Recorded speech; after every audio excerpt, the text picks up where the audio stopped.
sijaiona.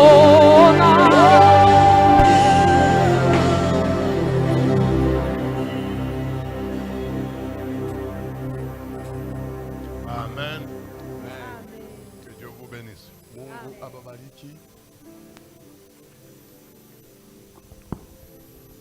Je bénis Dieu puisqu'il t'a encore amené hier, bien que parfois j'étais secoué, mais tu as toujours l'amour de Dieu et tu es là. Que Dieu te bénisse. Nabariki Mungu jua na kurudisha tena. Saa zingine ni kusema bia nguvu, lakini uko na mapendo ya Mungu na uko hapo tena. Je bénis Dieu puisqu'il n'y a pas eu un événement malheureux dans l'église. Des choses comme la mort, tout ça, ça dérange toujours des assises comme ça. Mais comme Dieu a permis que tous nous soyons en vie, nous lui disons merci. Nabariki Mungu juu hakuna mambo mubaya yanafanyika mkanisa. Sasa kifo kia bantu binakuwaka na zuru kabisa kaji ya hivi, kumbi tunambariki Mungu. Je vais essayer de faire un petit rappel seulement. Tapima kurudilia potu kidogo. Et aussi attaquer la matière d'aujourd'hui. Na kuingia katika somo za leo. Nous prenons le texte principal. Tutachukua usomi yenye ya msingi de la conférence ya kongamano. Apparemment ça ne donne pas. Apparemment ça ne donne pas. Colossiens chapitre 2 verset 15. Wakolosayo sura yake ya pili mustari ya 15. Colossiens chapitre 2 verset 15. Il a dépouillé les dominations et les autorités, voilà, et les a livrées publiquement en spectacle, en triomphant d'elles par la croix. La toute première chose que la croix de Jésus nous a apportée, kitu ya kwanza kenye msalaba wa Yesu ilituletea, c'est qu'elle nous a donné la victoire ni kusema ilitupatia ushindi sur le royaume des ténèbres. Yulu ya maufalme ya giza. Vous n'avez aucune idée Amuwezi kufikiri de ce que ce royaume a fait comme mal ya bubaya bule ile ufalme ilifanya depuis la chute jusqu'au moment où Jésus-Christ est monté à la croix. Tokea wakati wa kuanguka na wakati Yesu alipopanda kumsalaba. Et la Bible dit qu'il a dépouillé Biblia kunasema eko mwenye kubavua les dominations, matawala, les autorités. mamlaka. Donc il y a des esprits d'un rang supérieur, Kuko mapepo ya macheo ya juu, des esprits tellement dangereux pour l'humain, mapepo yenye hiko na hatari kumbele ya binadamu, qui peuvent faire très mal à la société. yenye inaweza kufanizia kampuni mubaya. La croix de Jésus Msalaba wa Yesu les a dépouillés complètement de leur force. ilibavula nguvu yabo yote, Et la Bible dit qu'il les a livrés en spectacle. na Biblia inasema ikabatoa kumbele ya wote. Je vous ai dit que quand Satan était précipité sur la terre, Nilibambia kusema wakati shetani alitupwa pa dunia, les esprits en tombant sur la terre, mapepo wakati ilikuwa iko naanguka pa udongo, il y en a qui sont tombés dans les océans, kuku ile ilianguka ndani ya mamitoni d'autres minene, dans des forêts, ingine ilianguka ndani ya mapori, d'autres dans des déserts. ingine ilianguka mu majangwa. Mais il y a une catégorie d'esprits Lakini kuko kundi moya ya mapepo très puissants, iko ya uwezo sana, très forts, iko ya nguvu sana, qui eux sont restés à côté du diable. ile yo ilibakia kumpembeni ya shetani, Et le diable en descendant, il n'est pas allé jusque sur la terre. na shetani wakati alishuka asikufikie pa udongo, Il a élu domicile dans les airs. aliweka makao yake ndani ya hewa. Normalement, selon la Bible, Na fatana na Biblia il existe 3 cieux. kuko mambinguni tatu. Il y a d'abord le ciel firmament, le cosmos que nous voyons avec nos yeux. Kwanza kuko iyo anga ambayo tunaonaka na mecho. Et puis il y a un deuxième ciel qui lui est au-delà du firmament. Na kuko tena mbingu ya pili iko kisha iyo anga tukunaona. Et il est invisible aux yeux humains. Nayo ayonekanikake kumacho ya watu. Mais la Bible dit que c'est le deuxième ciel, donc l'espace entre la terre et le troisième ciel où sont les institutions divines. Na Biblia inasema njo kipande katikati ya mbingu ya tatu na ya kwanza ile ikunekalia shetani. Alors l'ensemble de ces esprits plus puissants na Biblia inasema wingi wa ile mapepo ya uwezo sont en train de siéger avec le diable dans le deuxième ciel. Ikunekala na shetani kumbingu ya pili. Donc ce sont des collaborateurs directs du diable. Ni kusema ni bafanyakazi ya shetani bala natumikaka nabo karibu. Ils ont une force inimaginable. Na beko na nguvu ya mastajabu. C'est une erreur de la part des chrétiens. Ni kosa ile ba Kristo banafanyaka de minimiser le royaume des ténèbres. Ya kuibeula ufalme wa giza. Je ne vous demande pas d'avoir peur. Misi balombe kuya na woga. C'est aussi une erreur grave. Na ni kosa tena kabambi hile. Mais je ne veux pas non plus vous permettre de minimiser ce royaume-là. Na siwezi tena kubaruhusu kubeula iyo ufalme. C'est vrai qu'on nous a appris parfois même à nous moquer de Satan. Bali tufundisha tuanze kumuchekelea shetani. Même à lui donnant des surnoms injurieux. Na kumupatia manjina moya kumtukana nayo. Il y en a qui l'appellent Kadiam Pemba, tout ça. Kuko bengine banamuitaka Kadiam Pemba. Mais dans la Bible, ça s'appelle injurier les gloires. Biblia ni kusema ni kutukana matawala. Et ça a des conséquences. Na ina matokeo mbaya. Je ne vous dis pas que vous devez trembler. Mishi bambie kusema mwanze kutetemega. Mais je ne vous dis pas non plus que vous devez jouer. Na mishi bambie tena kusema mnaweza kufanya mchezo. Les deux attitudes sont très dangereuses. Ile mahali yote mbili iko na hatari. Il y en a qui exagèrent aussi. Kuko bengine nabo banazidisha. Qui donnent au diable un pouvoir extravagant. Beko na mupatia shetani mamlaka ya nguvu sana. On dirait que le diable est devenu le concurrent de Dieu. Ikusa shetani nayo njo kwa mpinzani wa Mungu. C'est-à-dire deux chefs opposés. Ikusa bantu bakubwa bawili beko na nguvu ya pamoja. Le fort va dominer l'autre. Kumbi ula atakuwa na nguvu sana atamshinda mwingine. Ce n'est pas ça. Aina vile. Le diable, les gens le trouvent très fort. Shetani bantu beko na mkuta wa nguvu. Souvent c'est par rapport à l'humain. Ni kumbele ya binadamu. C'est l'humain qui a beaucoup de faiblesses qui permet au diable de faire n'importe quoi. Ni binadamu njoko na mauzaifu mingi kuna mupatia shetani sheria kufanya kyote anapenda. Devant Dieu, le diable est rien. Kumbele ya Mungu shetani sio chochote. Parce que si le diable était ce que vous prétendez. Kwa sababu kama shetani alipokuya kenye mnazani yaka. Il y a longtemps qu'il en finirait avec tous les hommes de Dieu. Si kumekuwa wakati mrefu imepita alipasha kumaliza batumisha Mungu wote. Croyez-vous qu'un enseignement comme je donne là, ça plaît à Satan? Mungu nazania mafundisho kama iko naleta hapo iko namfurahisha shetani. Mais ça le met dans tous les états. Iko namkasirikisha sana. Tout est possible, il peut me détruire soit seulement sur le chemin de Kipushi et il m'arrache la vie. Inawezekana mimi natoka tu munjia ya Kipushi ananiotosha mabuzima. Et il en a la capacité. Na eko na uwezo wa kuifanya. Mais pourquoi il ne peut pas le faire? Lakini jua lina siwezi kuifanya. Puisqu'il y a quelqu'un qui s'appelle Jésus qui me protège. Kwa sababu kuko mtu mmoja kwa namuita Yesu mwenye eko ninilinda. Jésus ne peut pas lui permettre de me faire quoi que ce soit. Yesu asiwezi kumruhusa kufanya chochote. C'est la raison pour laquelle nous prêchons parfois avec orgueil. Ndio kwa maana saa zingine tunagalaka tuko na ubiri na nguvu yote. Avec fierté. Tuko na ubiri na fieri. Jésus-Christ a dépouillé le royaume des ténèbres. Kwa sababu Yesu Kristo ni mwenye kuvula ulimwengu wa giza. Alors, hier, je commençais à vous parler des différents collaborateurs du diable qui ont été dépouillés, détruits et même désarmés par Jésus. Jana nilibambia benye banatumikaka na shetani benye Yesu alibavula silaha.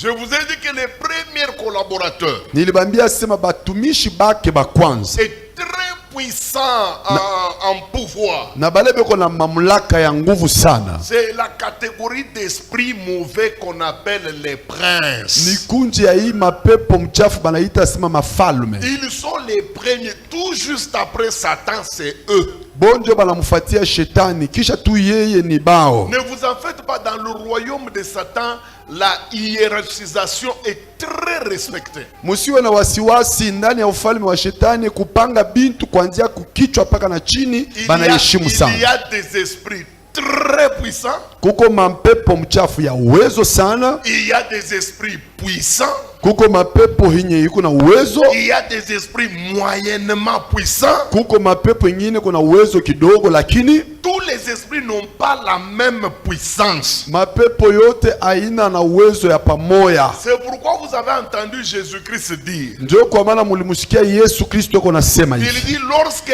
un esprit est hors du corps humain, asema wakati pepo mchafu eko nje ya mwili wa binadamu, il va de temps en temps se balader pour chercher du repos. ataanza kwenda huko na kule kutafuta wapi kupata Et mapumziko. Jésus-Christ dit s'il n'en trouve pas, Na Yesu Kristo anasema kama asiteipata, il se dit je retournerai dans ma maison. C'est lui qu'on appelle maison là. C'est toi et moi. Écoutez le kilo d'un esprit mauvais. Il ne dit même pas je retournerai dans l'homme en qui on m'a chassé. Il est clair pour nous, pour lui, nous là, avec vous, nous sommes leur maison.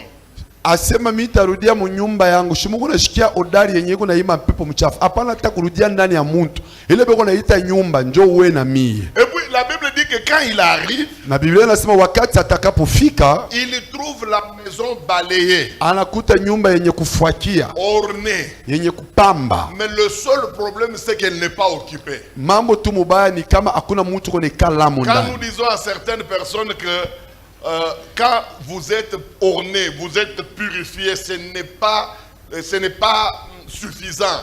Il faut être occupé à l'intérieur. Certaines personnes nous traitent de tous les noms. Et pourtant, il a trouvé la maison pas sale. Il n'a pas trouvé la maison dans un mauvais état. Il a trouvé la maison pure. Le seul péché de cette maison, c'est de ne pas être occupé. Wakati tunaambiaka batu asema kujitakasha tu aienee, inapasha ukue tena na mtu asha kuikala ndani. Batu wanakuwaka beko na tusema manamuna yote. Mambo mubaya huyu mtu aina kusema ashikujitakase, lakini alijitakasa bila ye kuikaliwa. J'entends les gens qui disent est-ce qu'un chrétien peut avoir des démons? Non, ce n'est pas possible. Comment les démons peuvent cohabiter avec le Saint-Esprit? Mes amis, dans le monde ici, il n'y a pas le Saint-Esprit. Les démons, ils ne sont pas là. Ils cohabitent d'abord dans le monde. Ils cohabitent et ici à Kamalondo, il y a le Saint-Esprit, il y a des démons. Comment ils cohabitent? De deux. Un type comme Paul. Qui peut nous dire ici à Kamalondo qu'il dépasse Paul sur le plan de la doctrine, de l'enseignement? Je demande à tous les hommes de Dieu. Celui qui peut me dire non, moi je suis supérieur à Paul, qu'il lève la main. Mina shikiaka batu wanasemaka onaona mtu mukristo ule kwa na Roho Mtakatifu ashizi kuikaliwa na mapepo mchafu batabikala je? Kwanza mimi nafia kubambia kia kwanza mapepo mchafu ikunekala mudunia, Roho Mtakatifu ekwamo. Na kia pili mtu kama Paulo mnanya anaweza kusema hapa ego na huduma inaweza kufanana na ya Paulo, anyoloshe mkono. Mais ça m'étonne. Lakini kunishangaisha Paul ne ment pas. Paulo ashidanganye. Il dit ouvertement Ego nasema wazi wazi que dans son corps, asema ndani ya mwili wake Dieu avait permis qu'un esprit, un ange du diable, un démon soit placé dans son corps. Avec tout le Saint-Esprit qu'avait Paul, avec toutes les révélations, l'homme qui a été même jusque dans le paradis, il avait un démon, mais je ne dis pas un démon d'impudicité, mais un démon de maladie. Il reconnaît. Bon, si Paul peut avoir un démon dans son corps, qu'est-ce qu'on peut dire d'un certain Ilunga? eko nasema yeye mwenyewe wazi asema alikuwa na mpepo, Mungu aliruhusu mpepo mwa mchafu ikale mumwili wake. Je reconnais que c'est par permission de Dieu, je reconnais. Mimi natambua kusema ni Mungu aliruhusa. Mais je suis en train de résoudre une question qui revient toujours. Est-ce qu'un démon peut être dans le corps d'un chrétien? Il peut être, puisqu'il était dans le corps de Paul. Mimi niko naisha njoo mambo ya swali moja kusema mpepo mchafu anaweza kuikala mumwili ya Mkristo. Ndio naweza kuikala kwa sababu ndani ya mwili wa Paulo ni permission. Hata kama haina kuruhusa. Mais ça prouve que un démon peut être dans le corps même d'un chrétien. Lakini inaonekana waziwazi kusema mpepo mchafu anaweza kuikala mumwili hata ya Mkristo. Mais celui de Paul c'était un démon de maladie. Lakini ndani ya mwili wa Paulo ilikuwa ni mpepo wa magonjwa. Que lui-même appelle écharde. Yeye mwenyewe anaita ugonjwa wa macho. Et il y a beaucoup de discussions à ce niveau-là. Les gens pensent que c'était une bosse. Non, ça n'a rien à voir avec une bosse. Basi wengine wanasemaka ilikuwa ni kabosi, lakini Biblia yasemaka ni kabosi. Mais Paul parle des difficultés Dieu. Lakini Paulo anasema alikuwa na matatizo ya macho. Ouais, il avait des problèmes Dieu. Paulo alikuwa na matatizo ya macho. On ne savait pas s'il était myope ou il voyait difficilement, mais il n'a jamais été aveugle. Atuyue kama alikuwa anaona na kigumu, lakini Paulo asikuwa yake kipofu. Donc les esprits peuvent habiter même dans le corps d'un chrétien s'il commet des erreurs. Ni kusema mapepo yanaweza kuikala mwili ya Mkristo kama anafanya kosa. Mais s'il est sérieux avec Dieu, lakini kama yuko anatembea sawa na Mungu, il n'y aura pas moyen que les démons entrent. Haiwezekane mapepo ingie ndani yake. Mais est-ce que tous les chrétiens sont sérieux? C'est ça le problème. Tujiulize bakristo bote beko sawa. Dans cette salle, il y a combien de frères en Christ qui ont des copines? Muyi chumba ba frère ngapi beko na tubabibi. D'autres ont des copines même au sein des générations Joël. Bengine beko na tubabibi paka ndani ya génération Joël mwenyewe. Ce qui est grave, ils peuvent même coucher le samedi. Na kile kiku kia nguvu banaweza kusharatika Jumamosi. Et le dimanche, chacun a le micro. Na Jumapili mutu na mutu na kibuyu yake juu ya pili. Ils se permettent de nous emballer entre guillemets dans une adoration profonde. Beko nasema ke beko netubeba ndani ya maabudu ya nguvu sana. Vous voyez avec des moins sérieux, vous pensez que le diable aura peur puisque vous priez chez les générations Joël. Il va entrer et il vous fera des choses que vous allez vous demander même pourquoi vous êtes né. Utatuambia sema uko sawa muina muna jo kunaimba mu generation Joel. Shetani anatingia na atakufanisha bitu bibaya, utaria na siku ya kuzalikwa kwako. Vous connaissez le diable, frère? Mnamjuaka shetani mwe benyewa. La Bible dit, Biblia inasema il prit Jésus. Asema akamchukua Yesu. Il l'éleva. Akamunyanyua. Joël. Mais que dire de toi? C'est grave, frère. Uko ya mubaya kabisa. Je ne sais pas si vous lisez la Bible de la même manière que moi. Mimi sijue kama mnasomaka Biblia sami. Non, c'est un ennemi farouche, ce monsieur-là. Ni adui mwa mubaya sana niko na bambi. Soyez prudents. Mukwe na kukeba hange. Soyez sur votre qui-vive. Mupate kwa macho wazi. Ne jouez pas. Usifanye mchezo. Ne faites pas n'importe quoi. Usianze kujisubutu bitu yoyote. Il peut vous déstabiliser, il peut vous faire des choses, hein, anaweza kukufanizia mabitu qui vont demander qu'on écrive la Bible pour la deuxième fois et qu'on mette votre exemple là-dedans. Bile bitaanza kulomba banjike tena Biblia mara ya pili na baweke kwa mfano yako ndani. Ce n'est pas un monsieur, c'est pas un petit monsieur comme on nous présente dans nos églises. C'est faux. S'il était rien, aina tu kabwana vile banakuwa natonesha mu makanisa ya bongo kama alikuwa mtupu vile. Regarde ce qu'il fait dans les églises. Muone bile wanafahamu makanisa. Ça me fait mal. Iko nafahamu baya. Aujourd'hui au moins, leo hapa tu, au moins 80% des hommes de Dieu, asilimia 80 ya batumishi ya Mungu divorce. Beko navunja ndoa. Demandez-vous, est-ce qu'il y a du plaisir à divorcer? Mujiulize, est-ce que ni furaha tu ya kuvunja ndoa? Et le divorce, vous le croyez facile? Na kuvunja ndoa mnaionaka teketeke. Comme moi ici, il suffit que maman Émilie voyage. Il me laisse 4 enfants seulement. Je suis dépassé le matin, celui-ci me demande l'uniforme, l'autre me demande la chaussette. Je suis dépassé, je dis, Kurudi a dit quoi? Maman rien que ça. Voyager tout machiku ine biteni piti a huyu wakunilomba uniforme, wakunilomba mbele kama tenilomba ma chaussette, biku ninipitia mna wambia rudi hapa. Maintenant imaginez que j'aille jusqu'à divorcer. Sasa unyambie njoni nende na kuvunja ndoa. Comment je peux tenir? tafika je Et même mkushimama s'il imara. faut que je me marie, Hata kama mitaweza kuoa tena, la rivalité qui va s'engager entre la nouvelle venue et les enfants, bukomvi bule butakuwa katikati ya huyu wa sasa na batoto, je serai pour qui? mimi nitakuwa kungambo gani? Et mes enfants, ce ne sont pas des enfants manipulables. Hein. Na batoto wangu haina tu batoto bamoja wanaweza kubulula hivi. Ils sont du genre, papa, ça, un pasteur ne doit pas faire ce que tu fais là. Ni batoto C'est comme ça mes enfants. Ni batoto ba mapapa pasteur afanyake mambo ya hivi. Jo batoto wangu ba. Alors croyez-vous que quand les hommes de Dieu divorcent là, ils sont contents? Hein? Mungu na wazia kusema batumisha Mungu pale beko navunja mandoa ni furaha. Il y en a qui regrettent. Kuku bengine beko na huzunika. Et qui souffrent même. Na beko na teswa bio. Ils se demandent si c'était à refaire, ils ne peuvent pas le faire. Ego na sema kama bilikuwa bya kwanzulula aingefanya vile. Mais notre ennemi là, Lakini hadui wetu ule. La guerre ennemie. Ule hadui wa kujua vita sana ule. Il nous déstabilise mes amis. Ego na tufanyaka bibaya. Et je vous dis qu'il a l'expérience. Hein? Na niko namwambia ni mfundi ule. Vous savez combien d'années il est diable? Mnajua ni miaka ngapi yeye ni shetani? Ton grand-père n'était pas grand-père, lui il était déjà Kambo diable. yako alikuwa ya kwa kambo yako yego shetani. Génération Joël ici n'existait même pas. Lui il était déjà diable. Generation Joel ilikuwa hea kuwa hapo Donc lakini il yeye a une shetani. expérience de la diablerie. Ni kusema ego na ufundi wa kishetani. Il connaît. Anajua mzuri. Il connaît pourquoi il avait raté Abraham. Anajua jwani ni alimushindwa Pourquoi il avait raté Ibrahim. Job.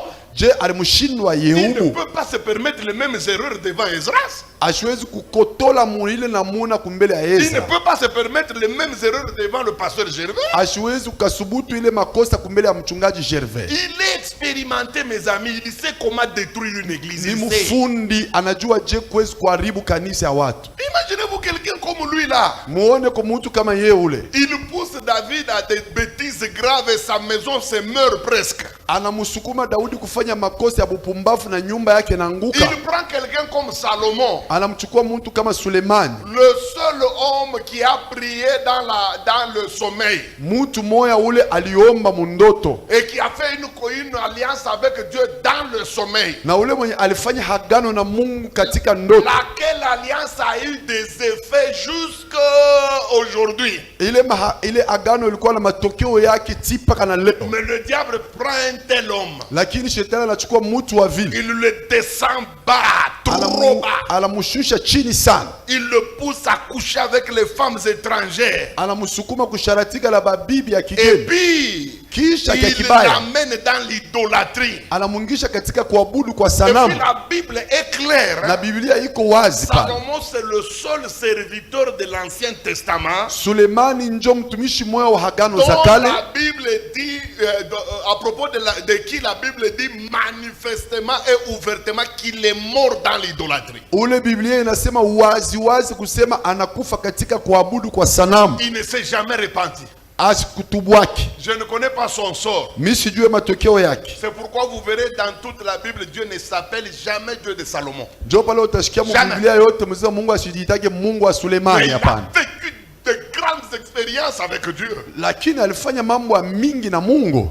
Mais jamais Dieu ne s'est appelé Dieu de Salomon. Lakini Mungu asijiitaka Mungu wa Sulemani. D'ailleurs, je n'ai pas de certitude que si je vais au ciel, je le verrai. Tout dépend de Dieu. Na mimi sijue kama mitaenda kumbingu tamkutana ni mambo ya Mungu ile. Mais ouvertement, Lakini muvile biko il est mort dans le péché. alikufa katika dhambi. Bon, si quelqu'un comme lui, Kama mtu kama yeye vile. on en a fait comme il a été là. Ule balifanya vile alikuwa. Vous pensez que nous avons quoi pour que nous ayons un traitement exceptionnel de la part du diable? Uko nazania sisi tuko na nini njoo shetani atuweke kumpembeni? Vous croyez qu'il va vous craindre à cause de quoi? Unazania atakuongopea nini? Jésus, il l'a attaqué. Yesu alimshambulia. Job, il l'a attaqué. Ayubu alimshambulia. Paul, il l'a attaqué. Paulo alimshambulia. Il a attaqué tout le monde. Alishambulia mtu Bon, wote. dis-moi au nom de quoi toi là? Sasa utuambie njuu ya nini wewe huyo? Il ne va pas t'attaquer. Hata kushambulia. Au nom de quoi il ne va pas te mener une vie dure? Njuu ya nini hata kufanya maisha kwa Qu'est-ce kigumu? que tu as de spécial que Jésus-Christ n'avait pas? Ni nini yenye huko nayo ya upekee yenye Yesu akukwe nayo? Qu'est-ce que tu as d'exceptionnel que Paul n'avait pas? Nini huko nayo ya upekee yenye Paulo akukwe nayo? Pourquoi la Bible dit Ndio kwa maana Biblia inasema résistez au diable. Mushimame imara kumbele ya Et shetani, soumettez-vous à Dieu. lakini mujinamishe kumbele ya La Mungu. vie spirituelle, c'est un combat qu'on ne vous trompe Maana pas. yake maisha ya Bukristu ni ukovi, basi badanganya. Parfois quand nous enseignons comme ça, oh, il enseigne la peur, il n'y a rien à voir. Que tu le veuilles ou pas, il va attaquer. Kama tuko nafundisha hivi tutasikia kuna fundisha watu kwa na boka, hakuna mambo ya boka. Mais oui, Upende le diable, usipopenda rien n'est atakushambulia. sacré pour lui, hein, rien n'est sacré. Lakini kwa shetani hakuna kitu kikuu cha heshima cha kuheshimia. Jésus en plein jeûne de 40 jours, 40 nuits, il l'a attaqué. Yesu eko katika mafungo ya masiku 40 na usiku 40 Rien anamshambulia. n'est sacré. Hakuna kia kuheshimu. Imaginez-vous, Dieu est au ciel, Muone Mungu kumbingu. tenant une réunion avec ses fils. Eko nafanya mkusanyiko na watoto Le yake. diable s'est permis d'entrer dans la réunion. Shetani anapika kifua ya kuingia ndani ya mkusanyiko ile. S'il a le courage d'aller là-bas, Kama eko na hodari ya kuingia kule. seulement dans ton mariage, Sasa je, mundoa yako il aura peur de quoi? atakuwa na boka bwa nini? De la petite médaille que le bourgmestre vous a donnée. Bwakale ka medai burgomestre alimipatia. Détrompez-vous. Muchijidanganye. Ce n'est pas la petite photo de ton pasteur là qui vous a vendu à 2000 €. Si vous êtes en difficulté, regardez seulement cette photo. Aina Frère, kale ka picha ya pastor le wako diable est alikuzisha kale capable de kama Mungu na tuer matatizo et de wewe. tuer même la photo de la manger de partie. Shetani wana uwezaji, anabiua, anabeba na kapicha, anakakula, anakwenda. Ça me rappelle un grand sorcier, un très grand sorcier. Ikune nikumbusha mchawi mkubwa wakati fulani. Aujourd'hui, il est devenu serviteur de Dieu. Leo ni mtumishi wa Mungu. Il me disait, pasteur Ezra, Alikuwa ananiambia mchungaji moi ça Heza, m'étonne quand je vois des chrétiens mimi nilishangaishaka wakati kunaona Bakristu qui mettent la Bible au chevet pour ne pas mal rêver. bale beko nekaka Biblia kukichwa kitana njoo ashilote mubaya. D'autres prennent de l'eau soi-disant bénite Bengine beko nabeba maji, asema maji ya baraka. et ils mettent ça devant la porte pour que les sorciers ne passent pas. Beko naweka kumbele ya mlango juu ya Il me kukataza dit, balbalozi quand j'étais bashingie. sorcier, Asema wakati nilikuwa mchawi, je venais, mimi nilianza kuya. je trouve une maison où on a mis de l'eau dans une boîte. Nikikute mu nyumba mule baliweka maji mu J'entre d'abord kankopo. dans la maison, je mange la personne. Miti ingia ndani ya nyumba, mimi nakula Et mutu. en sortant, je prends de l'eau, je bois et je mange. Na pa kwenda mimi nakunywa na mai, mimi nakwenda sasa. Les gens ont peur Bantu beko na boka, de certaines choses, ils mettent de l'eau. beko na boka wa bitu fulani banaweka maji. Pour que les revenants ne viennent pas. Onjo mufa shirudi. Et au cimetière là-bas, il n'y a pas la pluie. Na kule Et puis kukabuli une pluie akalake mvula. abondante. Siku na kuwaka mvula ya nguvu. Ça n'empêche pas les esprits des revenants de fonctionner. Haikataze mapepo ya kurudia. Arrêtez de faire ce que vous êtes en train de faire. Mwache kufanya namuna yenu ya kufanya mambo. Mettez-vous en position de combat. Mujiweke katika hali ya bukomvi. Nous tous avec vous, nous sommes exposés. Shebote na mwea hapa tuko kumbele ya Il hatari. n'y a pas de Rambo en Christ, il n'y en a pas. Hakuna Rambo ndani ya Le Kristo seul hapa. Rambo que nous avons, c'est Jésus. Rambo mmoja tu ni Yesu Nous Kristo. tous ici, nous essayons de suivre ses instructions pour ne pas tomber dans l'erreur. Shibote hapa tuko nafuata ni mahagizo Mais yake juu tushanguke aucune mukosi. personne n'est immunisée ici. Lakini hakuna mtu ule mmekwisha kuweka La Bible pembeni. dit soumettez-vous à Dieu. Biblia inasema mumutii Si Mungu. vous vous soumettez, Wakati unamtii Mungu, eh bien le diable aura des problèmes pour vous avoir. pale shetani atakuwa na tatizo ya kukugusa. Mais les titres, Lakini cheo, les doctrines, mambo ya dini il n'en a pas peur. asibiongope. Il s'en moque même. Eko na bichekelea. Puisque si c'était vrai que les titres protégeaient, Na kama ilikuwa kweli macheo inekalaga iko na des gens funika comme mtu. nous qu'on appelle représentants légaux, Bantu sashe beko naita sema msimamizi. visionnaires et fondateurs, Msimamizi wa honyo na ça mchanzo. pouvait faire peur au diable. Sibiringe mushiriki kumpatia shetani hoga. Lui s'en fout. Ile mambo ye aimwangali yake. Il peut vous prendre en tant que représentant, il vous fait représentant des prostituées. Anaweza kubeba wewe ulikuwa msimamizi wa community, anafanya anakuwa msimamizi wa Il n'a bakahaba. pas peur. Asikuwaka na hoga. Donnez-vous tous les noms du monde que vous voulez. Ujiite vile unapenda. Hein, le gentleman du Seigneur, Ujiite gentleman le wa Bwana. bombardier de l'éternel, Bombardier wa Bwana. le pilar de Jésus. Caterpillar wa Yesu. Ça ne dit rien à Satan. Haina ta mambo kumbele ya shetani. Lui, son problème, Ye mambo yake. c'est que vous lui laissez le temps. Umwachie tu Il wakati. frappera, je vous dis. Atapika. C'est pourquoi dans Colossiens Éphésiens chapitre 4 verset 27, la Bible dit ne donnez pas accès au diable. Ndio kwa maana katika Waefeso 4 mstari ya 27 asema msimpatie shetani fashi. Ne donnez pas accès au diable. Msimfungulie shetani mlango. Vous avez une jeune fille à la maison. Uko na binti msichana wako kunyumba. De peut-être 20 ans, 21 ans. Anaweza kuwa na umri 20 wala umri 21. Ça peut être une sœur en Christ. Anaweza kuwa ni dada katika Kristo. Ou la petite sœur de la femme. Anaweza kuwa mdogo yake ya bibi yako. Votre femme mke wako met au monde. Anazala. Elle est obligée de rester pendant un certain moment à l'hôpital. Anaitiwa kubakia wakati fulani kwa hospitali. Un chrétien intelligent. Mkristo akili. Je ne peux pas rester avec une jeune fille de 22 ans dans une même maison. Mimi siwezi kubakia na msichana wa umri 20 mnyumba moja hapa. Ni bubumbafu kubakia na fille wa ile kipimo wewe moja naye mshafu. Mutafanya mambo. C'est stupide que de rester avec une jeune fille de cet âge-là dans la même maison. Vous allez faire des choses. Moi la première fille. Mbinti wa kwanza. Ma fille à moi. Wangu wa kwanza. Quand elle est venue. Wakati alikuja. On restait avec une jeune fille. Tulikuwa tuko naishi na binti mwa kunyumba. Quand maman Emilie m'a dit qu'elle allait à la maternité pour mettre au monde. Wakati mama Emilie anasema anaenda kwa hospitali kuzaa. J'ai dit à cette sœur là. Mimi namwambia yule dada. À partir d'aujourd'hui fais tes valises. Kwanza leo funga biako pa biako. Tu vas chez l'ancien tel. Uende kwa mzee fulani. Elle me dit papa comment unaanza ni papa unaanza. J'ai dit va-t'en. Pale maman Emilie atarudi au Lorsque maman Emilie reviendra, tu reviendras. Est-ce qu'il naomba Mungu anirévéler? Est-ce que ça demande une révélation divine? Et puis maman Emilie a fait à l'hôpital 6 jours. Na yeye mwenyewe mama Emilie alifanya masiku 6 kwa hospitali. Tubakie na wewe 6 jours unanipitia paka msaloni na yeye. Nous allons rester avec toi 6 jours. Tu passes, tu rentres, tu passes. Tu vas me brouiller le signal. Mes amis, Banduku. Écoute, aie pitié de toi toi-même en entendant qu'on ait pitié de toi par les autres. Bon, souvent quand nous enseignons des choses comme ça, wakati tunafundisha vitu ya hivi, on nous trouve des pères. Utasikia sema yako na boka. Ashamini damu ya Yesu. Non, non, il n'a pas cru dans le sang de Jésus. Non, non, vous qui avez cru dans le sang de Jésus, continuez. Les grossesses que tu vas distribuer aux gens, même avec le sang de Jésus, c'est à ce moment-là que tu découvriras que même na damu ya Yesu, il faut être prudent. Il n'a pas chokwe mkalamushi. C'est ta Bible qui dit. Les Biblias yako la sema. Avec la guerre, asema il faut être prudent. Wakati na vita inapasha kuya na ukalamushi. Il est là. Yego hapa. Pourquoi j'exige quand on m'invite parfois ailleurs, Kivu, tout ça. Wakati tule banataka bakivu bananitaka. Comme maman Emilie ne vient pas avec moi, je viens avec le pasteur. Vile maman Emilie asiko twende na pasteur Gervais. Et vous croyez que moi j'ai peur de quoi? Mungu wazase mingi na boka banini? En soi, je n'ai pas peur. Mais le pasteur Gervais, lakini pasteur Gervais jouera le rôle ataanza kufanya kazi de garde-fou. Ya nani kingo. Il sera avec moi partout. Atakuwa na mifasi yote. Même quand je reçois les gens, souvent il est là. Vous savez, je crains quoi? Je crains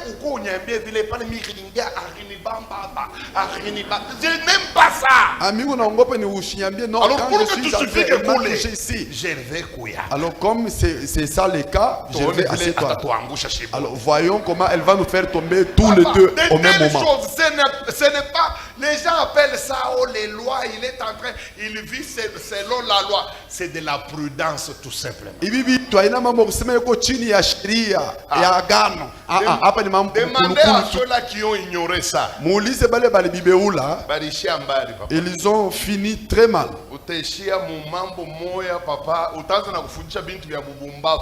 Tellement unaanguka sana utashange na Biblia. Mimi nilisikia mkanisa bengo na ubiri aseme wanawake wasipokolewa ni chakula za watakatifu. Moi j'ai écouté dans une église où on prêche que toutes les filles célibataires sont la nourriture des saints. Ces enseignements-là viennent d'où? C'est que la personne a tellement trébuché, tellement qu'il a chuté.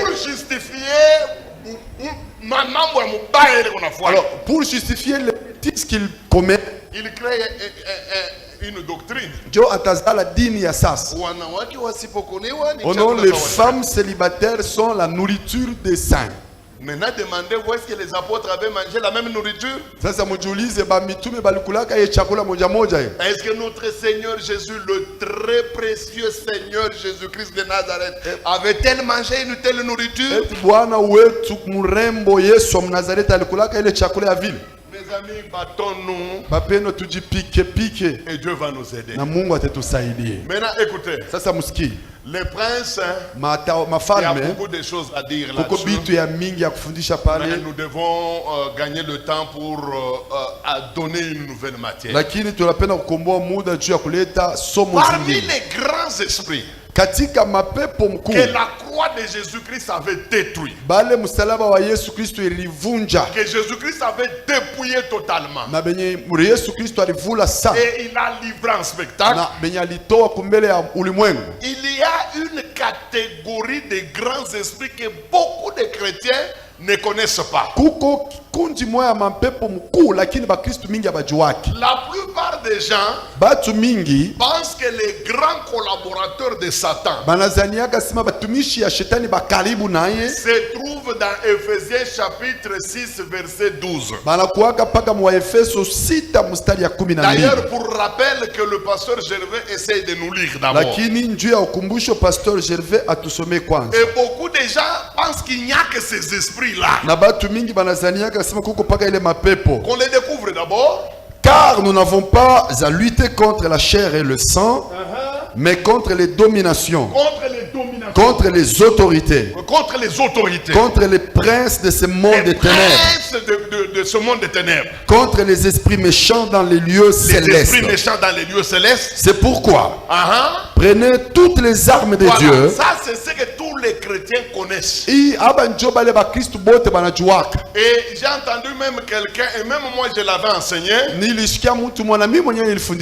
Je disais seulement que il y a 7 groupes des esprits collaborateurs de Satan qui vivent avec Satan dans les airs. Bon, j'avais enseigné ça puisque la connaissance de l'époque me permettait de dire ce que j'avais dit. Mais avec la lecture de la Bible, j'ai découvert qu'en dehors de ces 7 secrétaires-là, de ces 7 groupes d'esprits impurs qu'on appelle l'état-major du diable, il existe encore d'autres groupes d'esprits qui eux sont moins enseignés dans l'église. Et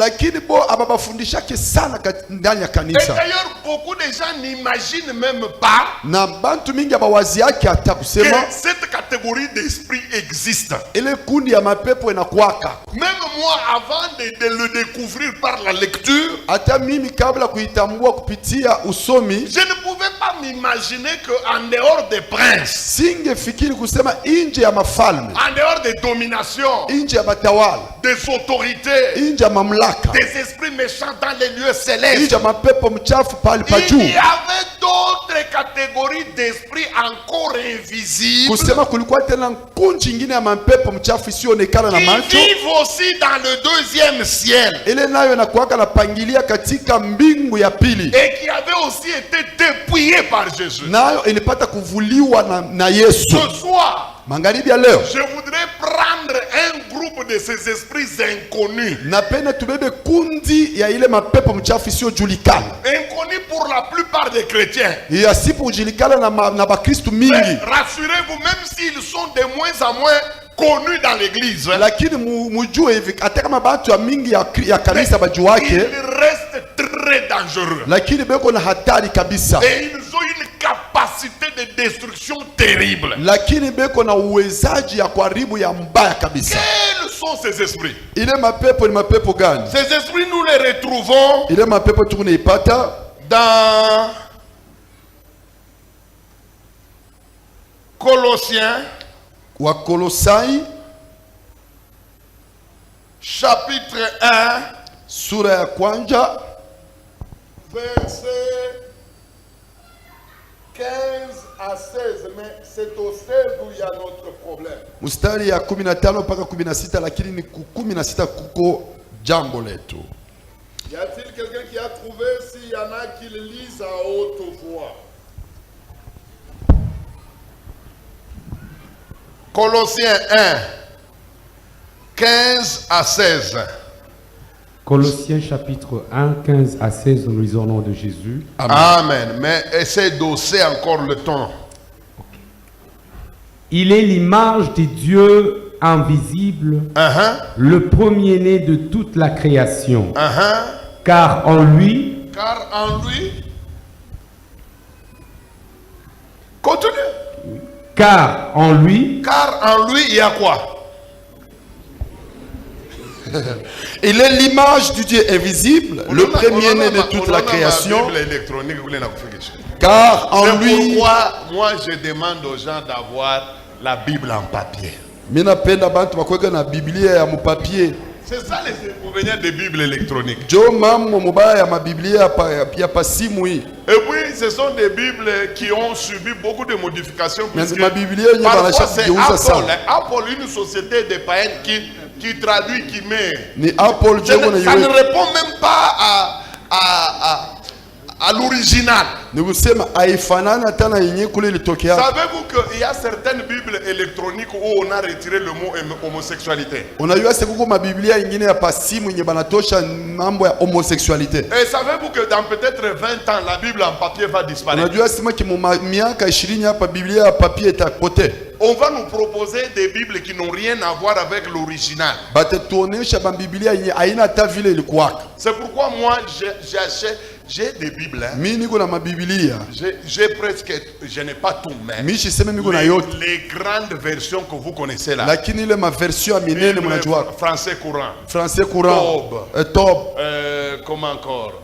Louis II, Thomson, Darby. Moi, parole vivante.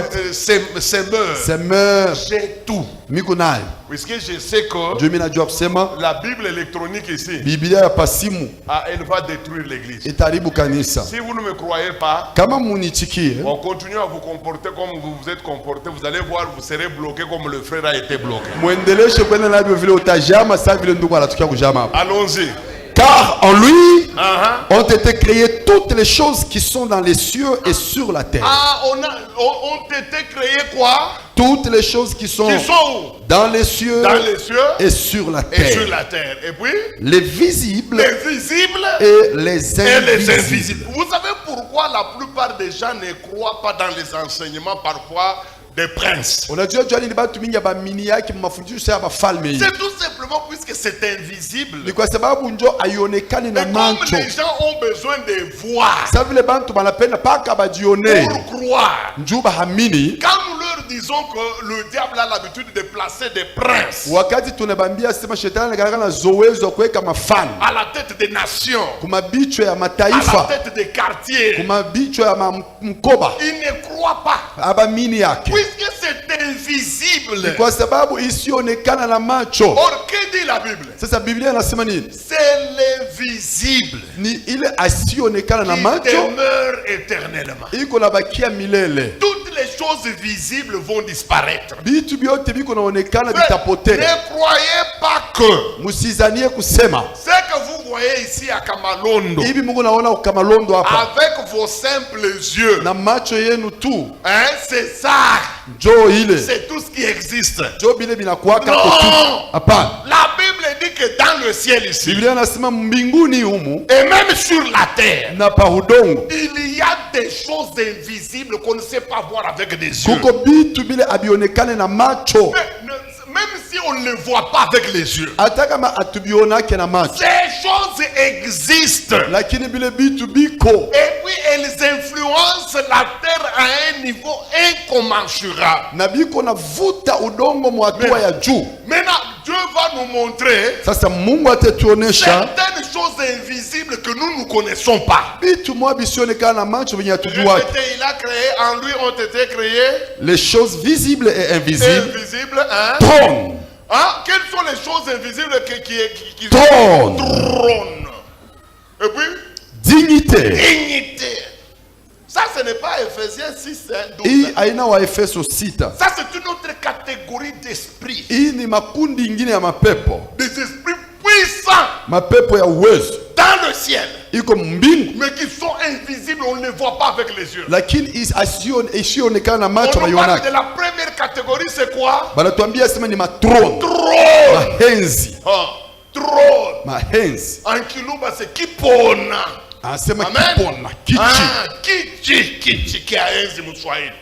Il y a des esprits mauvais qu'on appelle Kichi. Kuko mapepo mchafu nyebeko naita sema kichi. Baba Mungu ndio anabaita Kichi. C'est l'Éternel Dieu qui les appelle trône. Et on ne les appelle pas princes. Bwa baba ita sema mafalme. On ne les appelle pas les esprits méchants dans les lieux célestes. Non. Baba ita sema pepo mchafu pale pa juu hapa. Leur catégorie Hii kiwango est traitée de trône. beko na baita sema ni mahenzi. Et je vous ai dit hier, Na nilibambia jana. il y a des démons de tout genre. Kuko mapepo ya kila haina. Et chaque démon est spécialiste. Na kila pepo anayua kazi yake. Chaque esprit impur sait à quoi il a été appelé. Na pepo mchafu wote anajua kwenye alitoa kufanya. Et puis il sait quel rôle jouer. Na anajua kazi yake ni nini. Et un esprit, Na pepo quand vous voulez connaître qui il est, ukifia kumtambua, vous n'avez qu'à voir comment on le nomme. ona tu paka fuatilia njina yake. C'est la manière dont on le nomme Ni munamuna banampanga njina qui va d'abord déterminer son identité, njo itaonesha anwani yake. son statut, c'est qu'il est. Kusema kile eko Toujours dans sa nomination. ni paka mukumuita kwake, Vous allez découvrir aussi à quoi il est appelé. na utaona anaitwa kufanya kazi gani.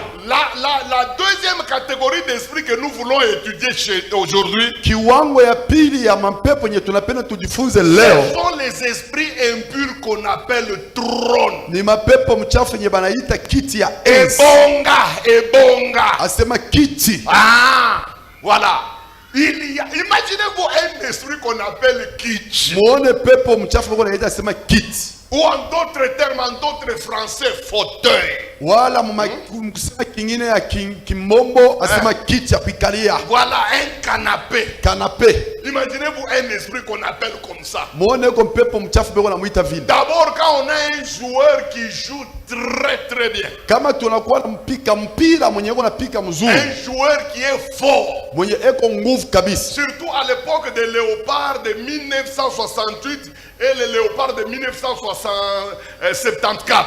Zaidi wakati ya leopard ya 78 na 64. La plupart des grands joueurs, des joueurs impressionnants, Ba nguvu bapika mpira ba nguvu ba ile wakati on leur donnait toujours un surnom balikuwa na bapachaka paka kanjina kengine qui correspond à ce qu'ils font sur le terrain. kale kiko na fuanana na vile beko nafanya pa kiwanja. Tellement que Kakoko était un grand dribbleur, Sa vile kako kwa alikuwa kuchola, un grand joueur. alikuwa mpika mpira mzuri, On l'a surnommé le dieu du ballon. bali mpangaka njina asema Mungu wa mpira. Alors quand vous prenez Chimanga de 74, Kama nabeba Chimanga wa musiti on 74, l'appelait Chimanga le roi des têtes. banaanza kumuita asema Chimanga mfalme wa mabichwa. Tellement qu'il était fort Vile alikuwa nguvu dans le domaine des têtes.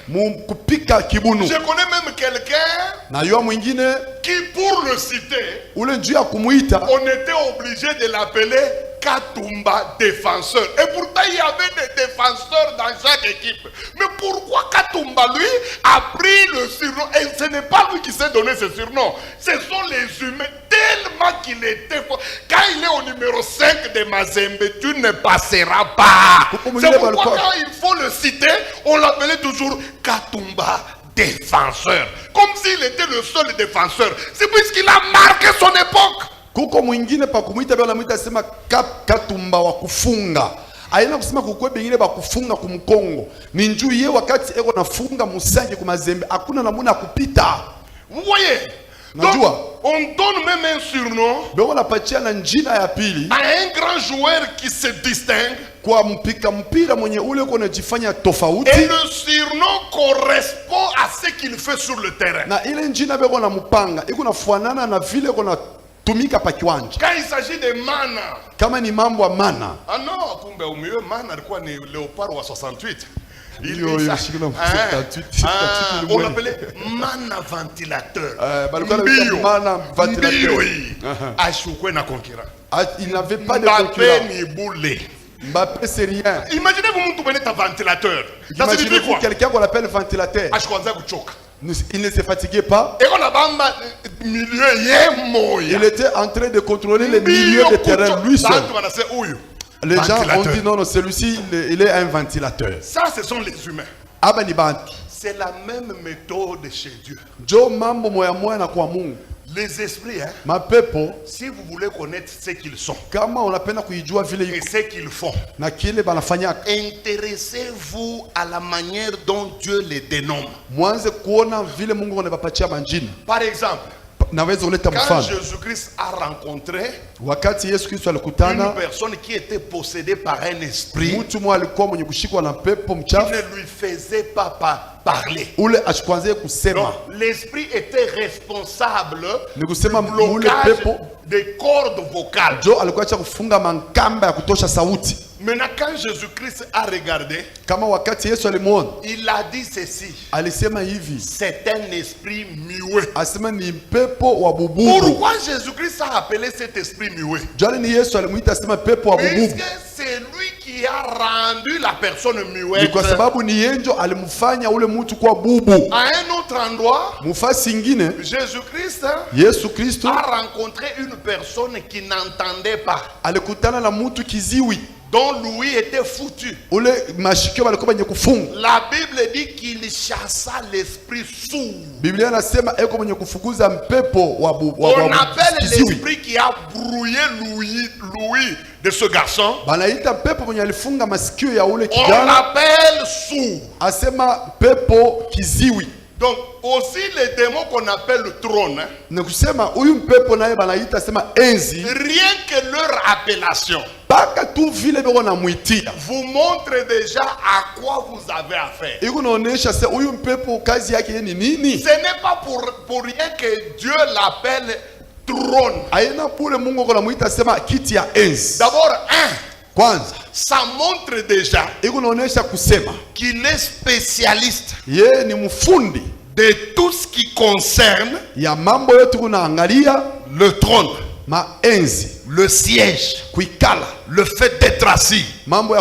C'est lui qui en est l'incarnation. Vous voulez devenir ministre, vous devez traiter avec les trônes. Vous voulez avoir des pouvoirs mystiques, être un grand chef d'État, vous faites trembler tout le monde. Tout le monde a tendance à vouloir faire pipi quand il est devant vous. Vous devez avoir l'alliance avec une catégorie d'esprit qu'on appelle le trône. Si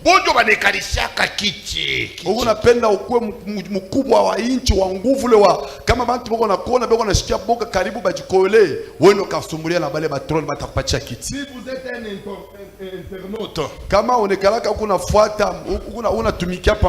ces derniers temps vous allez vous retrouver dans un pays où il y a un homme politicien a fui, il est allé vers France. Maintenant, il commence à décrire comment le pouvoir de ce pays-là est organisé. Je crois que vous le suivez, ces messieurs-là. Moi,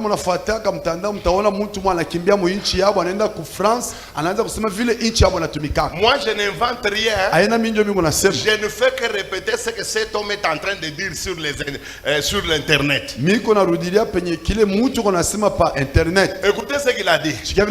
Il a dit que dans leur pays, si vous voulez accéder à un certain pouvoir, par exemple devenir ministre, vice-ministre, il dit que vous devez passer par une séance d'homosexualité. Et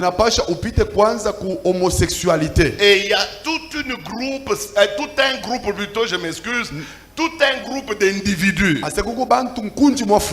qui n'ont jamais eu de fonction officielle dans ce pays, mais dont le rôle principal consiste à vous initier à de telles pratiques kuile matendo ya vile pour que vous ayez des faveurs njo upate mafaida d'accéder. ya kuingia. Et puis, vous devez faire des serments. Unapasha kulapa. Ils sont en train de faire des serments devant qui? Beko nafanya biapo kumbele ya nani? Devant les esprits qu'on appelle trône. Kumbele ya mapepo mchafu ile beko naita sema kiti ya Papa, enzi. ils sont puissants. Ni kusema beko na uwezo. Vous ne pouvez pas devenir Amuweze kuya plus fort dans ce monde, wa nguvu sana pa hii dunia. avoir une responsabilité quelconque, Kuya na madaraka fulani. sans avoir coopéré avec les esprits trônes. Bila kwanza kwenda kupatana na ile mapepo mchafu beko naita sema enzi. Ils se sont imposés dans le domaine du pouvoir. Balijikalisha Que- mambo kunaelekea mamlaka. Aujourd'hui, Kusema hivi leo si vous voulez devenir directeur, kama unapenda kuwa director même d'un mining, hata wa mining fulani, vous êtes un garçon. uko kijana, Vous devez d'abord coucher avec la hiérarchie. inapasha kwanza uende ukasharatike na bakubwa. C'est comme ça que l'homosexualité est devenue une pratique régulièrement installée dans toutes nos sociétés minières plutôt. Je- Dans toutes nos sociétés. Et il est même impossible d'être directeur d'une quelconque organisation si vous n'avez pas traité avec les trônes. Jo vile mambo ya homosexualite banaikalisha inaanza kufanyika mu makampuni yote ya madini. Iku saa njuu ya wewe kuwa mkubwa mu ile makampuni inapasha kwanza ufanye Il y vile. a un garçon qui m'a fait très mal. Kijana mmoja aliniumiza sana kabisa Il est moyo. très intelligent. Eko wa hekima kabisa. Il est ingénieur civil, hein? Yeye ni engineer Amin. wa madini. Alors, il a fait un test quelque part. Anaenda kwa mashindano mkampuni fulani, Il a été le premier. yeye ndio alitokea wa kwanza. On l'a engagé. Banamubeba kukazi. Mais on l'a engagé pendant que la grande équipe était en vacances. Lakini balimubebaka wakati aba bantu bote bakubwa balikuwa bashienda kwa mapumziko. Il a commencé à travailler. Anaanza na Il kutumika, avait un bon salaire. Un très alikuwa na bon salaire. mshahara mzuri kabisa. Vous savez, quand vous avez au-delà de $6,000 à Kolwezi, je ne sais pas donner à tout le monde. Hein? Unajua kuya na kupishi kupita $6,000 kukolwezi aina batu wote banapataka. Je ne parle pas de $6,000, je parle de au-delà de Kwa $6,000. kupita kuzidisha $6,000. J'ai vu ce garçon du jour au lendemain Kesho yake namuona tu kijana yule anakuya, devenir malheureux. anakuwa wahole kabisa. Je le croise à Kipouché. Mimi namkutana Je kukipushi. lui dis, mais monsieur, c'est quoi? Mimi namwambia kijana ni nini? Il me dit, pasteur, c'est Anasema grave. mchungaji, Moi, j'ai été engagé. mimi balinibeba kukazi. Pour moi, je ne croyais que dans la compétence. Mimi nilikuwa mimi nawazia sasa ni mambo tu ya kuwa Et na akili. compétence, je le suis. Na kuwa na akili niko nayo. Il n'y a pas plus ingénieur que moi là-bas. Hakuna mtu ule anajifunza sana madini Mais kunipita. quand les chefs sont retournés de leurs vacances, Sasa wakati bakubwa balirudia mapumziko yao, j'ai remarqué seulement qu'à des heures fixes, niaona tu paka mawakati fulani ils avaient l'habitude de se réunir dans une chambre. balikuwaka na zoezi wa kukusanyika mchumba mo Pour moi, fulani. je croyais que ce sont des briefings pour améliorer le travail et tout. Niko nazania kusema kebeko nenda kusumulia je kazi inapasha kuendelea. Donc, ils parlaient de moi. Kumbi balikuwa beko wanaongea njuu yangu. Comment je ne faisais pas partie de la messe noire.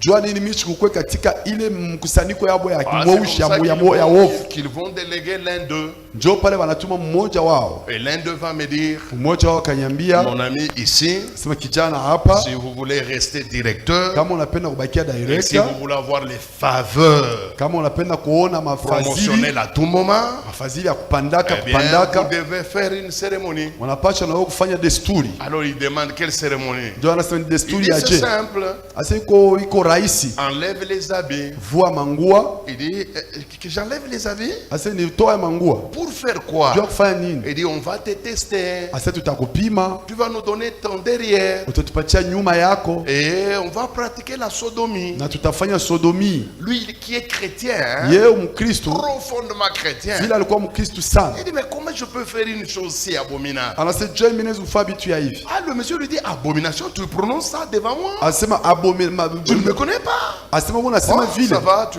verras. Kumbi utaona Au bout d'une semaine, wiki moja tu on lui colle n'importe quel motif.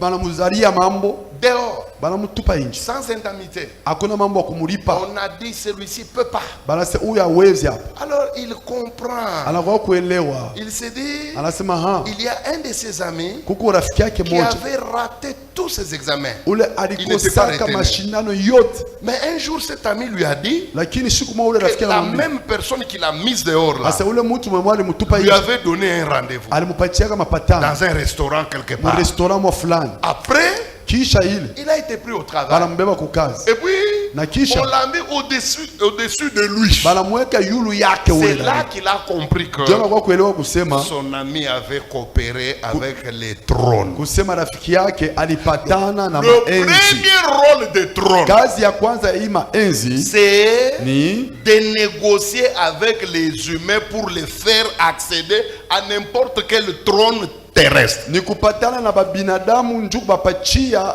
utawala kupatia macheo Donc kwa dunia. les trônes sont en train de jouer le même rôle que Satan au désert. Ni kusema ile maenzi iko nafanya kazi ile shetani alikuwa anafanyaka mujangu. Souvenez-vous de Satan quand il avait dit à Jésus, Mkumbuke shetani wakati alimwambia Yesu, j'ai à ma disposition asema mimi kunayo hapa toute cette richesse, hii utajiri toute yote, cette gloire. hii utukufu yote, Je te demande une seule chose. niko na kuomba kitu moja, Prosterne-toi devant moi jinamishe tu et mbele je yangu te donne. na mimi nitakupatia. Regardez comment les chrétiens souffrent. Muone vile bakristo beko Les nateswa, vrais chrétiens. Hein? bakristo ya kweli, Puisque souvent quand vous êtes foncièrement chrétien, kwa sababu wakati mtu uko mkristo muuketo vous êtes pur, vous marchez comme Dieu le voudrait. huku na utakasho na kutembea vile Mungu La anapenda. plupart de ces gens-là ont des problèmes dans des sociétés où ils entrent. Bale bantu ya hivi banakuwaga na matatizo ndani ya makampuni Ils mule kuko trouvent naingia, soit de la mafia bien organisée, atakuta bantu wacha kuweka kile et kimwa eux kibaya étant kinafanyikana. des véritables chrétiens. Sasa yeye vile ni mkristo wa kweli, Ils ne veulent pas s'agenouiller devant la mafia. asitechika kuingia muile mambo ya mubaya Alors vile. les esprits, les trônes là, Sasa ile mapepo mchafu ya ils maenzi punissent les chrétiens là. inakalaka na piga bakristo ba ile na Parfois, on Mungu. les chasse même de boulot. Utaona banamufukuza hata kukazi. Demandez aux jeunes filles. Muulize babinti hapa, Quelle est cette jeune fille qui peut aller chercher du travail ici en ville ni binti gani anaweza kwenda kutafuta kazi muvili humu? et on l'accepte uniquement sur base des compétences? Ule banamuichikia tu njuu anayua kazi. Non. Hapana, Même si vous êtes compétente, hata kama unayua kazi, les trônes, maenzi ils vont vous imposer. itakukazisha. Vous allez voir le gérant lui-même qui vous dit, Utaona mwenyewe ule Bon. mtu uko na michunga anasema, mimi nafia kukubeba, hein, je vais te prendre, mais kuna kia dernière condition. lakini kunabakia shuti ya mwisho. Utanyacha pake. Tu vas me laisser comme ça? Voilà, c'est ça les trônes. Njoo mahenzi. Sasa njoo pale bakristo mingi bananguka. Alors c'est là que beaucoup de chrétiens Utabasikia succombent. hata Yesu mwenyewe Il anaona. va dire non, même Jésus lui-même a Papa, vu. nirimupa tu juu nipate kokaji. Je lui ai donné simplement pour avoir le Ile boulot. unaita sio urimupa tu. Ce que tu appelles lui avoir tout simplement donné. Kulokota musida. Tu peux ramasser là le sida. Ile huko unaita sio Ce nirimupa que toi tu tu. appelles lui avoir tout simplement cédé. Qui impose ça? Na ni nani kunibiweka vile? Les trônes. Ni mahenzi. Ce sont des esprits puissants. Ni mapepo mchafu Pour vous ya montrer nguvu. leur puissance, hein, Najua kubambia mawezo yao. ils vont loin Beko nenda mbali, jusqu'à commencer à ridiculiser le ministère. beko nenda tina kubeula huduma. Regardez aujourd'hui. Muone leo. Pour que vous soyez un pasteur connu, Juu ukwe pastor mwenye banajua sana. un pasteur qui a une grosse église, Pastor mwenye heko la kanisa kabana. il faut traiter avec les trônes. Inapasha kwenda kusumulia na ile mahenzi. Binesha kujiarranger vile bimademo, hein. Ils se sont arrangés de sorte que Pasteur wote wa diakoro la nongo paka Mungu. tout vrai pasteur qui craint Dieu, Bitamwima fulu. ils vont lui priver la foule. Bitamwima makuta. Ils vont lui priver l'argent. Juu ya nini kumusukuma kwa twange magoti juu bimupe kichi. La question c'est l'inciter à venir s'agenouiller pour lui donner le trône. Ona dawa inaingia mkanisa. C'est comme ça que vous avez vu le fétiche dans l'église. Aingie bule. Ce n'est pas gratuit. Inaingia puisque biba trône. C'est entré parce que le trône Hein? ont stipulé que Unaogopa Mungu, hein? vous Hein? craignez Dieu, ok. Unamwogopa Mungu, Tu hein? crains Ça va. Dieu, ok. Mukanisa kwa mtengia ba miotoka. Dans ton église, n'entrera pas les gens véhiculés. Il n'entrera pas les gens qui ont l'argent. Te chika. Tu vas voir. Donc utakopa mama ubiri ya moto. Tu tu seras en train de vraiment bien prêcher. Mais mon kanisa mon pas bantu 24. Mais dans l'église, il n'y a que 24 personnes. Moi il est 24 mon bibi yako. Et dans les 24, il y a ta femme. Mon ba le roi qui a bibi ba 6. Il y a les 6 frères de ta Ba le femme. roi ko ba 3. Il y a 3 de tes frères. Sasa pa kusema aba bengine ni ba voisin. Tena voisin mwenyewe unasema mina bashikiria kabuluma njoo pale ni unaingia. Et les autres là, ce sont des voisins eux-mêmes qui disent c'est par pitié seulement que je viens les encourager. Les esprits cherchent quoi? Et le peuple on a tafuta nini? Ils cherchent à te coincer. Et on a tafuta kusonga. Puisque ce sont eux les trônes. Kwa sababu ni bao ndio Ils maenzi. savent que Wanajua kusema tu veux aller au trône. uko unapenda kupanda Mais kuenzi. comme ce sont eux qui Sasa contrôlent le monde du trône, Bo ndio wana miliki ulimwengu wa ils maenzi. vont t'imposer des pratiques. Batakukazisha kufanya matendo. Ndio pale mnaona na bantu ba Mungu bale balikuwa kanguvu C'est- lwa kukosa patience lwa kuangaika juu ministère bashikulanda frère wetu bashikulande mu ministère muku mateso. Kama mtu anakuambia sema mu ministère ni paka vile Mungu nataona tu unakuwa na majipe. Sasa rudia 40 ans derrière huko, rudia 42 ans derrière, umone pasteur Ezra soit mwile formule papa utashikia hata furani kweni kwa wewe mtoto. Détrompez-vous. Vous croyez que le ministère c'est quelque chose de juteux, de bien, mais je veux vous déconseiller de croire ainsi. Parce que le ministère, il y a la souffrance. Ne voyez pas comment nous venons avec des jeeps aujourd'hui. Reculez seulement, vous allez voir que le pasteur de cette formule-là ne peut pas vous plaire. Il y Même a à venir des épouser chez vous. puissances Kwa sababu kuko mauwezo. qui nous ont résisté. Ili tushimama. Vous priez, frère, vous faites Utaomba, unafanya ce pyote. qu'un pasteur doit faire. Utafanya bile mtumishi na pasha wafanya. L'église n'avance pas, Kanisa haina na kule kunaenda. les gens ne viennent pas. Bantu abatakuya. Quand tu pries pour quelqu'un, Ukiombe muntu, il est béni. Mungu anamubariki. Il quitte ton église, il va dans une Atatoka autre mwile église. kanisa nenda mwingine. Et là où il va, il commence même à t'injurier. Kule anenda nani na kukuchambulia. Dans toutes ces choses-là, Muima mambo yote. qu'est-ce que les trônes cherchent? Maenzi kuna tafuta nini? Les trônes cherchent à ce que tu ailles coopérer avec, Maenzi kuna tafuta usumulie tu nabo. que tu touches à des histoires. Upate kugusa kwa mabintu. Et ils peuvent même t'envoyer des délégués.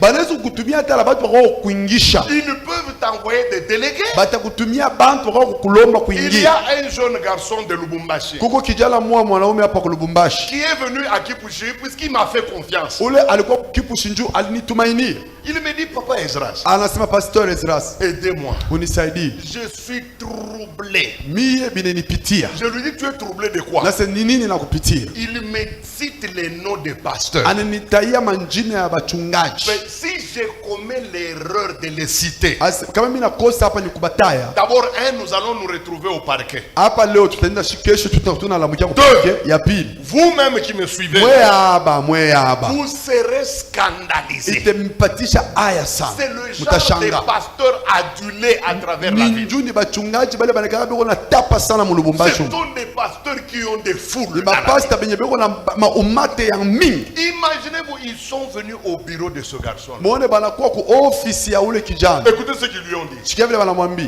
Petit, Mtoto, nous t'avons vu évoluer. tulikuona vile uko naendelea. Nous voyons comment tu as la parole, hein, tu as la langue. hein, Tunaona même, vile unajua kusema. hein, tu sais emballer. Unajua unajua Mais- kubeba bantu. Sikia moya na mwambia se oko simba wa shipo mena. L'un d'eux lui dit tu es un lion dépourvu de dents. Ah, jo, ye ni petit hein. Oui, ce que lui est un petit. Sasa mkubwa ni mambo Il lui kani. dit que c'est quoi même Ah, le c'est problème? non, hein. Il lui dit petit, tu vois, Moi niveau on Afrique. au niveau où tu es, Oko déjà bien. c'est déjà bon. Mais njo ujulikani. Alors pour que tu sois connu Kanisa yako et que inenepe. ton église puisse grandir, Uanze kuvoyager sachi. que tu commences à voyager comme nous, Petit. petit, Ichika tu kintu kimoja. accepte une seule chose. Kama unechika Dès lors que tu l'auras accepté, utaccede shike bari mwambi. alors tu vas accéder. Aseme C'est-à-dire, utaccede tu vas accéder mu monde yetu. dans notre monde, Anasema quel monde? Il dit quel le monde? Le monde des grands. asema ulimwengu ya bakubwa. Tu veux devenir grand, non? Wanapenda kuwa mkubwa, Allez, coopérons. kumbi tusumbuli. Il y a des esprits trônes Kuko mampepo mchafu qui enzi. vont te demander des choses. Bale batakulomba bintu. Parmi bintu walimwomba. Les choses qu'on lui a demandé. Kia kwanza, On lui a dit, balimwambia, est-ce que tu as déjà connu des rapports sexuels par derrière? asema umekwisha kufanyaka tendo ya ndoa kumkongo? Tu connais pas ça, c'est ça. Sasa mimi sijui vile vitu ya Non, mchafu.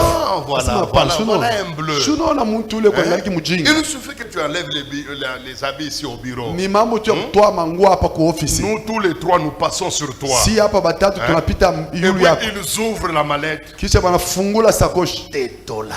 Mulikuwa dola zimekwisha pangana. Et ils lui demandent, ils disent, Banasema tena si tu couches avec nous kama maintenant, tu leo hapo unasharatika na les shi. 30 000 nous te donnons. Hii 30 000 ni yako Et mbele. puis il y aura une autre cérémonie la nuit. Kisha kutakuwa tena mambo mengine usiku Comme ça tafanya. tu vas accéder. Pale njoo utaingia.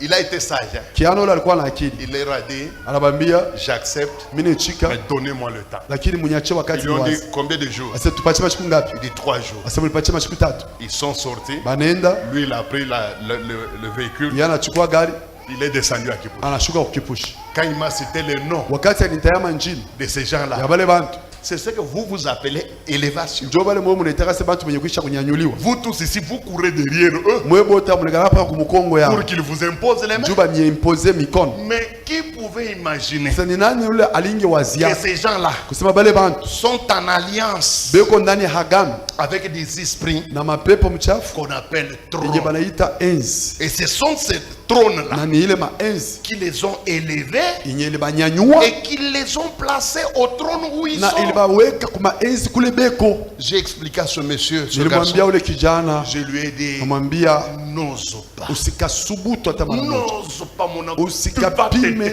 Je lui ai dit, prends mon exemple. Asema unione mimi Moi, Ezra, Ezra je n'ai jamais été dans quoi que ce soit. si aingiaka mukitu kya namuna yoyote. J'ai galéré dans le ministère. Mimi niliteswa muhuduma, J'ai sué dans le ministère. yashu ilinivuya J'en muhuduma, ai vu de toutes les couleurs. niliona mambo ya kila namuna. Je n'ai jamais été ni à droite ni Mimi à siendaga gauche. wala kushoto wala Je kulia, n'ai jamais cédé ni ma salive ni quoi que ce si soit. achaka hata mate yangu, J'étais toujours à genoux. nilikuwa paka kumagoti. Les trônes m'ont sollicité plusieurs fois. Maenzi ile balikuwa kunitafuta mara mingi, Je n'ai jamais accepté jusqu'à ce que Dieu lui-même lakini si aichikaka paka pale Mungu peke a yake accepté de me donner le trône que j'ai en Jésus. alichika kunipatia enzi ile niko nayo ndani ya Yesu. Vous n'avez pas besoin de toucher à ces choses-là. Auitiwe kwenda kugusa kwa vile vitu. Je suis un exemple vivant, Mimi frère. niko mfano iko hai. Moi, je n'ai rien dans ma maison que j'ai attrapé par ruse. Mimi shina na kitu munyumba yangu kenye nilipata kupitia bukorofi. Il n'y a rien qui peut me rappeler quelque chose de mal que j'ai fait dans ma maison. Hakuna kitu kibaya kitanikumbusha bukorofi mwana nilifanyaka S'il y a nyumbani. un frigo, Kama muko frigo, il vient de Dieu. Mungu ndio aliileta. S'il y a un congélateur, Kama muko congelateur, il vient de ni Dieu. Mungu ndio aliileta. S'il y a un véhicule, Kama kuko gari, il vient tout droit mpaka de Mungu Dieu. ndio anaileta. Les genoux m'ont tout apporté. Magoti niletea yote. Ça, c'est le premier rôle des trônes. Ile ndio kazi ya kwanza ya maenzi. Ils exigent Beko na kazisha adoration, kuhabudu, alliance, kufanya agano pour vous faire accéder au pouvoir. juu ya kuingia madaraka. Deuxième rôle des trônes. Kazi ya pili ya ile mahenzi, Église, suivez-moi très bien. kanisa munifuate mzuri. Vous savez, au niveau où nous sommes, hein, Unajua hapa tunafikia, je ne veux pas vous faire lire trop. sipende kubasomesha Ça sana, va faire que vous puissiez perdre l'attention. ite misukuma mupotee mwakili. Au niveau où j'en suis, Hii fasi nafikia c'est donner seulement des versets et je passe. ni kumipatia tu paka mashairi na mimi napita. Si vous lisez dans la Bible, Kama unasoma mu Biblia dans Apocalypse 2, ndani ya Ufunuo sura ya pili versets 1 à 2. mustari ya kwanza paka ya pili. Non, non, celui-ci, il faut qu'on lise un peu. Kumbi hii tupime kuisoma Puisque ça va ouvrir l'intelligence de certains chrétiens. kwa sababu itafungula akili ya Bakristo fulani. Apocalypse 2, Ufunuo sura ya pili 1 à 2, qu'on nous lise. mustari ya kwanza paka ya pili. Le deuxième rôle des trônes. Écris à l'ange de l'église d'Éphèse. Ah, Voici ce que dit celui qui tient le 7 étoiles dans sa main droite. Celui qui marche non, non. Allez au verset 12. Au verset 12. Verset 12. Écrit à l'ange de l'église de Pergame. Église, essayez de corriger. Hein? Essayez de corriger. Ce n'est pas verset 1 à 2, mais c'est verset 12. Lis-nous. Écrit à l'ange de l'église de Pergame. Ah, qu'est-ce qu'il faut lui écrire? Voici ce que dit celui qui a l'épée aiguë à deux tranchants. Je sais où tu demeures. Je sais où tu demeures. Tu demeures où? Je sais que là est le trône trône de Satan. Frère, Je vais vous poser une Mimi question. natafuta kukuuliza. Je crois que nous avons été tous à l'école. Nazania bote tulienda kushule. La Bible dit, Biblia inasema écrit à l'ange de l'église. umwandikie malaika wa kanisa. Donc ce message est adressé principalement à l'église. Ni kusema hii habari banaipeleka ku kanisa. On dit quoi à l'église? Banasema nini ku kanisa? On dit je sais. Asema où tu mimi demeures. najua kule huku naikala. Je sais où Mimi tu es. najua kule uiko. Là Pale est le trône de Satan. peko enzi ya shetani. Il s'agit de Pergame, hein? Ni mambo ya Pergamo. Une ville d'Italie. Ilikuwa ni muji wa Italia. Comme Kolwezi, Sasa paka hivi comme Kolwezi, Lubumbashi, paka sa Lubumbashi. comme Walikale. Sawa Walikale. Ce sont des villes. Ni kusema ni muji. Mais celui qui écrit à l'église de Pergame, Lakini mwenye heko naandikia il kanisa ya dit dans Pergamo. votre ville de Pergame là, Asema ku muji yenu ya Pergamo il y kule. a un trône de Satan. Kuko enzi Voilà. moja ya shetani. Maintenant la question que je vous pose, Sasa swali yenye tebauliza. vous des générations Joël Kamalondo, Mweba ku generation Joel Kamalondo. croyez-vous que les habitants de Pergame, Mungu na wazia asema bakaji ya Pergamo. quand ils se promenaient à Pergame, Wakati walikuwa wanatembea ku Pergamo. est-ce qu'ils voyaient le trône là avec leurs yeux? Balianza kuonaka ile mahenzi na macho yao. Est-ce qu'ils pouvaient le toucher même en disant voici le trône de Satan? Eti baliweza kuigusa kusema njoo kichwa ya No. shetani. Non. Hapana, hapana. C'était un trône qu'on ne pouvait pas voir avec les yeux. Ilikuwa ni enzi yenye haiwezi kuonekana na Mais macho. la Bible dit Lakini Biblia à inasema Pergame, kule ku Pergamo, pas à Éphèse, hapana ku Efeso, pas à Corinthe, hapana wa à Korinto, Pergame, ku Pergamo il y avait un trône de kulikuwa Satan. enzi bapendwa. Donc le deuxième rôle des esprits qu'on appelle trône, Ni kusema kazi ya pili ya mapepo wanaita enzi c'est de concentrer leur pouvoir sur une ville, ni kuweka mamlaka yabo pa muji fulani, sur un lieu, fazi ya fulani, sur un territoire. muwilaya fulani. Il nous concentre beaucoup de pouvoirs démoniaques. Beko naweka pale uwezo ya nguvu sana ya Alors kishetani. quand il y a forte concentration de pouvoirs démoniaques, Kama kuna kuwa nguvu ya mastajabu ya uwezo wa mapepo, cette concentration de pouvoir là, ile uwezo ya nguvu ile, la Bible l'appelle le trône de Satan. Biblia iko naita sema henzi ya shetani. Alors quand le diable concentre Wakati shetani eko naweka ya mingi, une force terrible dans un seul endroit, nguvu ya hastajabu pa fazi moja, cet endroit devient comme un trône de lui. ile fasi inakuwa sasa ni enzi yake. On appelle ça trône pourquoi? Beko naita enzi Puisqu'il y a forte concentration de la puissance kwa démoniaque. sababu peko uwezo wa nguvu sana ya shetani. Elle est tellement forte Vile iko ya nguvu, qu'elle exerce avec puissance jo vile iko natumika na uwezo son influence sur cet endroit-là. kuvuta kwayo kwa ile fasi. C'est comme ça que Ndio kwa maana il y a des endroits où kuko mafasi ile vous voulez construire une église. uko napenda kuyenga hapo kanisa, Soit ça va demander que vous mouriez vous-même. itakulombesha uko ukufe tu wewe Vous mwenyewe. savez, à cause de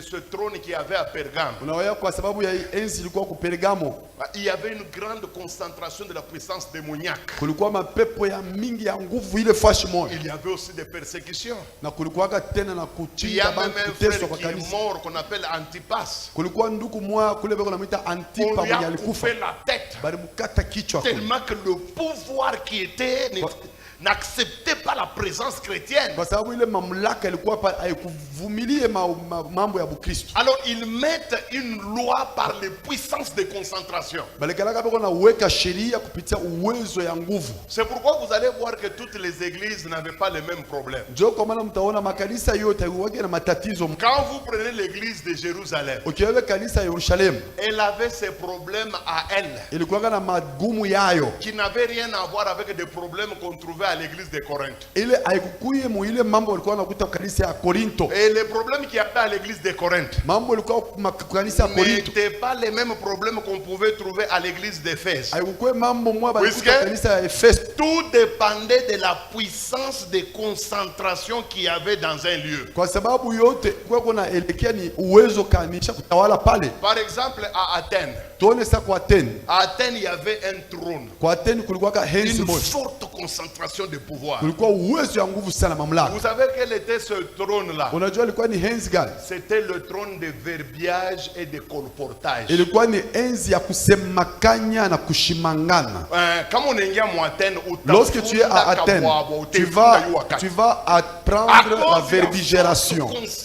Kwa sababu ya uwezo ya ile enzi. Pour vous prouver qu'il y avait des démons de colportage. Juu ya kubambia sema kulikuwa mapepo ya Écoutez ce que la kusemakanya. Bible dit. Shikavile Biblia inasema. En effet, Asema muvile biko. tous les habitants d'Athènes Bakaji bote ba Athènes. ne passaient leur temps Balikuwa napitia wakati yabo yote. qu'à parler des nouvelles, Kwanza kusema paka mambo à les répandre ya kuizambarisha dans une vanité terrible.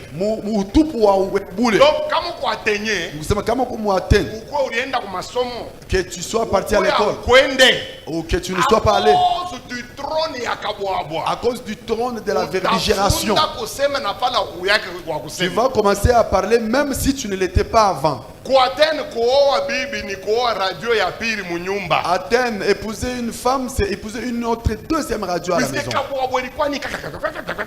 Parce que le verbillage, le colportage était le mode de vie. C'est ça leur vie. Dieu veut le quoi. Quand on est à Éphèse, Si tu vas à il Éphèse, y avait concentration du pouvoir de la magie. c'était la concentration ya uwezo ya buchawi. Tout Éphèse était sous la puissance de la magie. Éphèse yote ilikuwa Trône chini ya ile. ilianza kutrone mu Éphèse. Enzi yenye ilikuwa kuna tawala pa Éphèse ilikuwa ni Ndio buchawi. pale bote balikuwa magie. C'est pourquoi tous étaient dans la magie. Na wabo Mungu wa nguvu alikuwa mwanamke. Et leur déesse était féminine. Baraza kumuita Diana, la grande magie.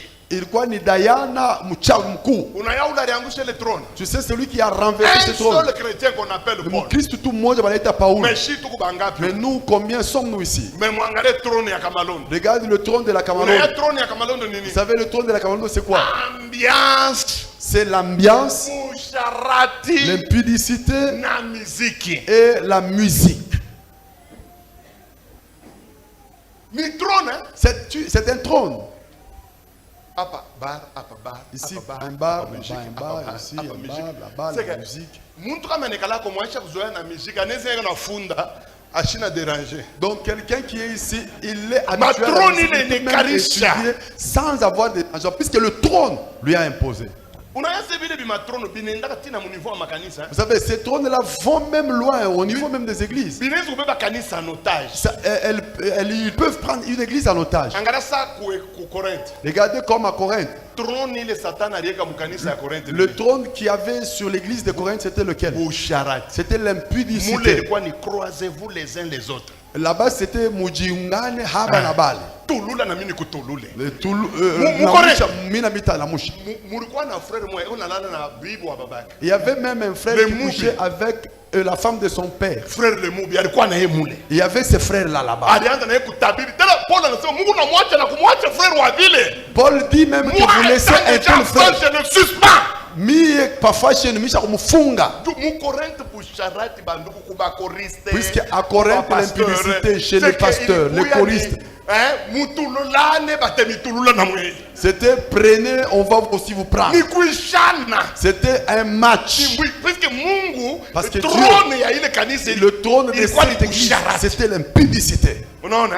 Tu vois? Kama unaenda kwa église ya Jérusalem Si tu vas à l'église de Jérusalem na Galate, et à Galate, baliteswa na kitu kimoja. eux ont souffert d'une chose. Le légalisme mosaïque. Ilikuwa ni mambo ya sheria ya Musa. Banaanza tu hapa kuchangisha grâce na loi. Balikuwa kwa Jérusalem. ils voulaient mettre, Ndio mélanger mateso yabo. la loi à la grâce. Au point où Pierre unakuria Au point que frère Na bapagani. Paul mangeait avec les païens. anona ba frère ba ku Jérusalem. Il a vu le frère de Jérusalem. Ile trône ya ku Jérusalem Le, ile na bateso le kama trône qui les embrouille de Ananama Jérusalem. yanakimbia. Il s'est lavé et il Paul a fui, il a anamwambia, esquivé. acha hii hypocrisie Paul lui a hii. dit abandonne, Tulianza arrête pia avec na wewe cette hapa na hypocrisie. bapagani. Nous étions en train Unaona de ba frère ba ku Jérusalem Lorsque tu as vu wanakuja. les frères de Boka Jérusalem, inakubamba. finalement tu as fui. Mwangalie église de Jérusalem. Regardez l'église de Jérusalem. Ilikuwa na biote. Elle avait tout, hein. Mais il souffrir na trône ya kitu Mais kimoja. elle a souffert d'un trône. Kikanuni kia Yuda. C'était les habitudes, les rites mosaïques. Ilikuwa na baraza pia kwa kuchangisha grâce na loi. Ils voulaient mélanger la grâce à la loi. Ndio ilikuwa mateso yabo ya nguvu. C'était là leur plus grand problème. Ile ni makanisa ya Bible. Ça, ce sont les églises de la Bible. Makanisa yetu ya Congo. Alors, que dire de nos églises du Congo? Il y a des églises. Kuku makanisa, Trône wabo. et leur trône, C'est le tribalisme. ni ubaguzi tu wa makabila. Ni mule ni kila magroup ya makabila na kama kilu tinaisha utona bote bena kutana selon makabila. Ba wetu pa.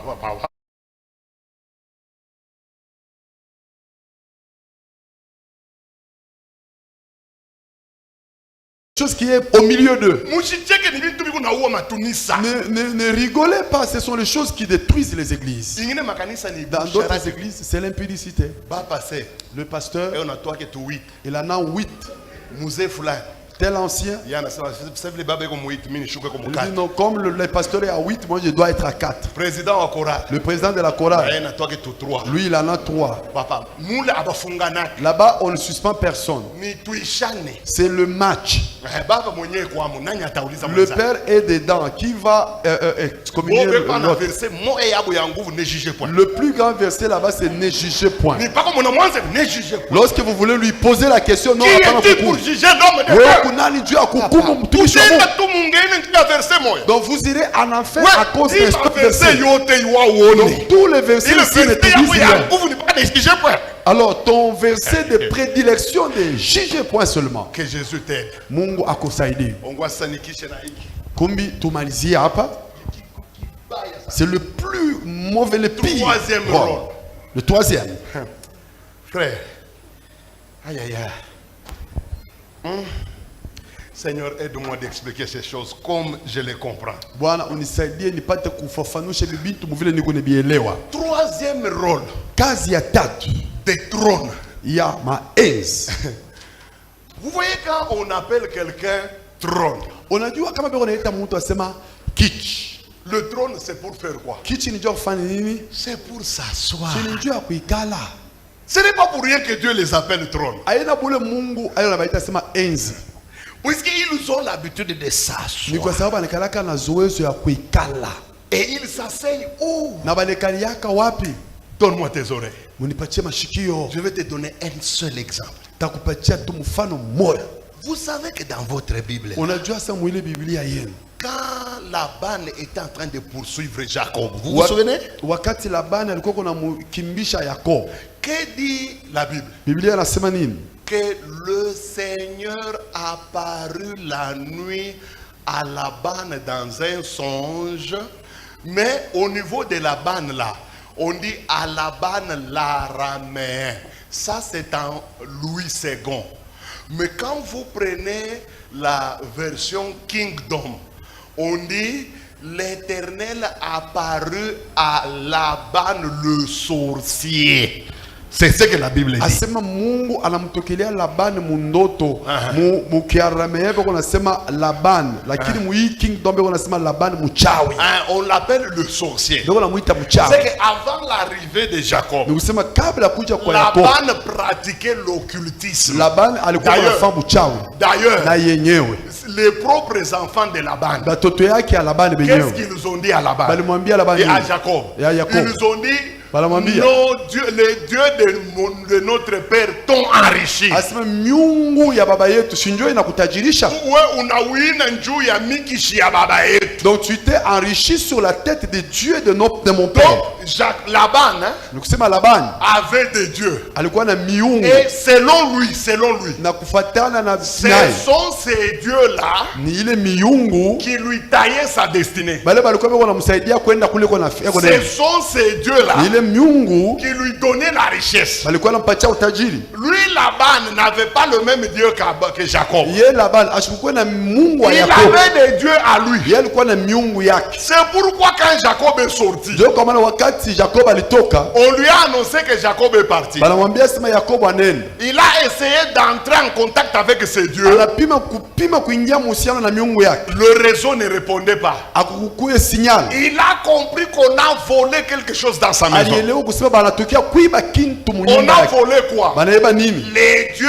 qui lui donnaient la prospérité. Miungu ilikuwa inampatia kusitawi. Les dieux qui lui donnaient de l'avenir. Miungu ilikuwa inampatia hatima. Donc s'il était devenu ce qu'il est, Kusema kama alikuwa vile selon alipokuja lui, kufuatana naye, c'était ces dieux-là qui lui donnaient ça. ilikuwa ni ile miungu ndio alikuwa anamfanya vile. Maintenant, regardez ce qui s'est passé. Sasa muone ile ilifanyika. Quand il arrive devant Jacob, Wakati alifika mbele ya Yakobo, il lui dit ouvertement, hebu namwambia mais wazi. puisque tu languissais aller dans ta patrie, Asema sasa vile ulikuwa unapenda sana kurudia je kwenu. n'en disconviens pas. Shikatale. Mais moi, mon problème, Kumbi mambo yangu. où sont mes dieux? Wapi miungu zangu? Si je suis venu te suivre, Kama mimi nakuwa kukufuata, et puisque tu m'as volé ma force, ni kwa sababu unaniiba nguvu tu yangu. m'as volé mon avenir, Unaniiba hatima yangu. mes dieux qui me donnent la destinée là, Miungu hii inanipatia hatima. toi tu les as volés. Wewe uliiba. Je veux les avoir. Ninapenda niione hapa. Mais vous savez ce qui s'est passé? Unajua ile ilifanyika? Jacob lui a dit, Yakobo anamwambia hivi, fouille tout le monde. upate kuangalisha C'est mtu lui chez qui ule tu trouveras les dieux qui te donnent la prospérité. ule utakuta na miungu inakupatia Et ustawi dès qu'il wako meurt, akufa. Jacob a ignoré une chose. Yakobo alisema kitu moja. La Bible dit, Biblia inasema Rachel. Lakeli. Unaona Rachel ana bumbafu. Vous savez, Lakeli n'est pas stupide. Bahubiri ba mingi kambe no ubiri pa ile fois Jacob. Rachel alibaka miungu ya babake. Bebo na musema satu alikuwa ignorante. Hapana. Rachel Elle connaissait la puissance qui était dans ses divinités. Elle savait que ce sont ces dieux-là qui nourrissaient sa maison. Oui, elle les a pris puisque sachant que si ici où nous allons ça devient grave, ces dieux vont nous secourir. Alors lorsque les propriétaires le cherchaient, il entre dans la maison de Jacob, il n'y avait rien. Il entre dans Léa, il n'y avait rien. Il entre dans la maison de travail, il n'y avait rien. Lorsqu'il ne trouve pas, il commençait maintenant à aller chez Rachel. Et comment Rachel l'a eu? La Bible dit, et elle avait pris ses dieux et elle s'est assise dessus. Et elle dit à son père, je suis dans mes indispositions. C'est difficile que je me descende d'ici. Et son père a respecté ça. Comme tu as tes périodes, je ne peux pas te fouiller jusque-là. Mais celle qu'on respectait là, c'est celle qui était assise dessus, sur sa richesse. Celle qui ne voulait pas déranger, c'était celle qui était à la base de s'asseoir dessus de toute sa richesse. Et puis, depuis que Rachel avait pris ces dieux-là, la maison de Laban allait décrescendo. Parce que quelqu'un était assis sur ces dieux. Alors ce sont les trônes. Leur rôle c'est s'asseoir sur les destinées des gens. Tu vas souffrir ici à Lubumbashi. Tu vas chanter dans des partis politiques. Tu vas écrire le j'ai l'honneur de venir. Alors ma aise est déjà assis sur ta vie. Tu vas souffrir. Je te le dis. Vous n'avez pas l'idée de comment la vie de ceux-là sur qui on est assis. Vous n'avez pas d'idée sur le nombre de pasteurs incapables de progresser. Tout simplement parce qu'un sorcier de la famille est assis sur le ministère de l'homme de Dieu. C'est comme ça que vous allez avoir comme l'impression que dans le ministère, vous avez l'impression qu'il y a un plafond. walianza ministère leo Ceux-là qui ont commencé aujourd'hui, ni kwenda kwa ambassade banawapa visa. ils vont à l'ambassade, on leur donne le visa. Wewe ni pako nenda. Mais toi, tu vas y aller, on te retourne. Unenda. Tu y vas, on te retourne. Ba tellement bana ukataria Tellement sana. qu'on a vraiment refusé. Unaanza kwenda na kwa ambassade mfuicho. Tu allais même aux Batu ambassades bashiwe tellement bana. furtivement que personne ne la prenne. Puisque muntu mwesha kuikala pa. Et puisque quelqu'un est assis dessus ta vie. Wa usome mu Apocalypse. Tu n'as pas lu en Apocalypse. Aseme j'ai vu quoi? Miliona nini? Une bête qui sortait Miliona nyama mweko na de la toka. mer, sur Kumumbani. laquelle était assise Pale palikuwa mwenye kuikala une femme. mwanamke mmoja. Donc, technique ya diable ni paka La kuikala. technique du diable, c'est s'asseoir dessus. Paka kuikala. S'asseoir. Parce que les choses c'est comme on est calme. Parce que sachant que s'il est assis, personne ne le fera lever de là. Angara pale banamweka Daniel Regardez quand on a mis Daniel dans la fosse au lion pour s'assurer qu'il n'en sortira ils pas. ont pris une pierre Et et ils l'ont assise ils l'ont mise là-bas. à l'ouverture là. Pale pa mlango ya Jim. Et la Bible dit La Biblia inasema afin que rien ne change. juu kushikwe kitu cha kubadilika. Kwenda kasome mu Daniel. Allez-y, Afin dans qu'on Daniel. a mis une pierre Sasa banabeba ribu afin que rien juu ne change à kushikwe son kitu égard. kile kitabadilika mu mambo yake. Kuko batoto banamuke. Il y a des jeunes filles ici Bangeolewa nzamani. qui seraient mariées depuis longtemps. Zamani. Depuis longtemps. Mais kuku tu kankambo kamoya. Mais il y a une seule Mais grand-mère. on a kaita sen kambo kutemba. On appelle Papa, Kambo Kutemba. Kanesha kuikala C'est pa elle mariage. qui est assise sur le mariage. Paka bwana akikuye. Il suffit qu'un fiancé vienne. Utamwona kamalari kamwa kanaanza kama because Et puis il y aura une petite maladie de tout. kambo kuku mambo hapana. Non, non, comme il y a un problème. Na vile bwana tena. Jusqu'à ce que le fiancé va s'en aller. Afandi wana. Elle est assise dessus. Nakala. Bingine tunajiona na mandoto. D'autres, nous le voyons même dans le songe. Unafia kutoka. Vous voulez quitter dans une Mais fosse. unashikia bantu beko na cheka beko hapa yulu. Mais vous sentez, vous avez l'impression Neno qu'il y a des unashikia gens na qui masauti ya s'en bengine ya moquent. bakwenu. Et vous avez le son des gens de Macheko chez mwa vous. bizarre. Des rigolades bizarres. Ni ba trône. Ce sont des trônes. Mimi nilifanya hivi. Moi, j'ai tiré la queue du diable. Mais Moi, dans le ministère. je ne souhaite pas que ça arrive à quelqu'un. Shipene ile mambo yangu ifike ku muntu. Unaona vile tulianza kama ministère. Vous savez, nous, quand on a commencé le ministère, Minjo matériellement milibakia wa mwisho. c'était moi qui étais le dernier matériellement parlant. Na ba petit bale milisaidia mambo ya Mungu. Et des petits que j'ai soutenus dans les choses de Dieu, Beko naambiana. ils se disaient même, Ase urumona ko vieza. tu vois, tu as vu vieux Eza. Ase ko pana ile marigeri yake. Il est toujours avec ces rigueurs-là. Shikia moyo anaongeza sasa. L'un posait même la question. Yeye no ase ba nkuria ka rigueur. Il croit qu'on peut manger la rigueur. Kunichekelea vile niko na Il se rigueur moquait de menjala. moi parce que j'étais rigoureux mateso, et puis malheureux. Angaiko. J'étais souffleteux. Mungu alibasaidia banenda mbio ma. Et Dieu les a aidés, ils sont allés plus vite. Ma 70 80 taina sabula ya. Vous savez, l'Europe des 70-80, ce n'est pas comme l'Europe d'aujourd'hui. Unaona muntu tulisaidia mambo ya Mungu. Vous voyez quelqu'un que tu as aidé dans les choses de Dieu, il s'en va. Et il va même te calomnier, te critiquer là. Et dit, vous êtes resté avec ces vieux-là. Comment il va? Non, non, il est le même. Il est en train de voir de toutes les couleurs. C'est-à-dire l'état, il n'est plus à machine à la même si on peut se moquer de quelqu'un. Moi, je ne savais pas que c'était le trône. Je ne savais pas qu'il s'agissait des choses assises dessus. Il a fallu que Il dit que quelqu'un vienne me dire. Quelqu'un m'a prophétisé. M'a dit, toi, homme de Dieu. Ce que toi tu appelles désert, c'est déjà fini.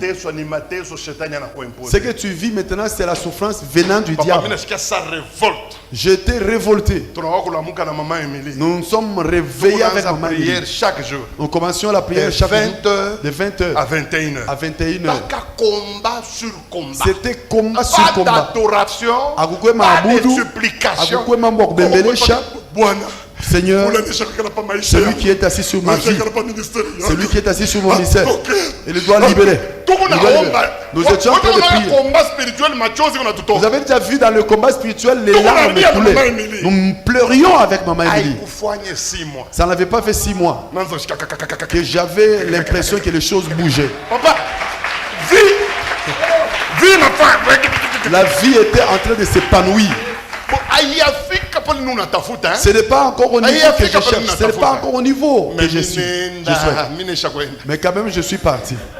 Je suis parti. Vous savez, à l'époque, lorsque nous étions en train de jouer les jeux d'enfants, nous étions en train de dire, nous là, nous voilà. Tu ne pourras plus nous attraper. Nous avons déjà fui. Appelez tous les sorciers du monde que vous voulez. Qu'ils viennent derrière. Ils vont nous trouver. Nous voilà. Ils ne vont pas. Le trône parce que ma aise a été cassé. Il est vundika.